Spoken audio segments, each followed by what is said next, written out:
বাংলাদেশের সরকারি চাকরিজীবীদের জন্য আজ একটি অত্যন্ত তাৎপর্যপূর্ণ মুহূর্ত এসে উপস্থিত হয়েছে। দীর্ঘ অপেক্ষা, অসংখ্য প্রতিশ্রুতি এবং বারবার হতাশার পরে অবশেষে নবম জাতীয় পে স্কেল বাস্তবায়নের পথে একটি নির্ণায়ক অগ্রগতি সাধিত হয়েছে।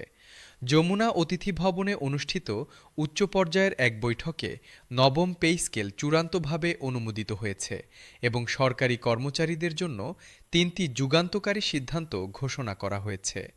এই সিদ্ধান্তগুলো দেশের ২২ লক্ষ সরকারি চাকরিজীবী এবং তাদের পরিবারের জীবনে সুদূরপ্রসারী পরিবর্তন নিয়ে আসবে বলে সকল মহল আশাবাদী।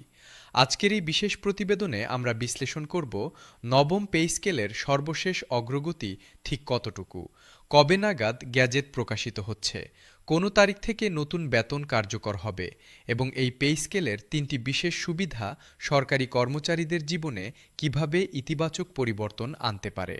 বাংলাদেশের সরকারি চাকরিজীবীদের বেতন কাঠামো নিয়ে দীর্ঘদিন ধরে একটি গভীর অসন্তোষ বিদ্যমান ছিল।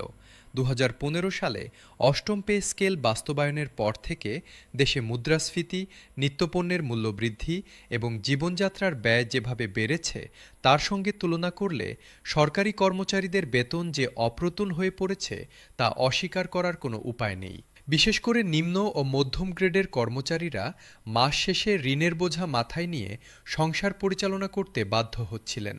তাদের সন্তানদের শিক্ষা, পরিবারের চিকিৎসা এবং বাসস্থানের ব্যয় মেটাতে গিয়ে তারা ক্রমেই গভীর আর্থিক সংকটে পড়ছিলেন।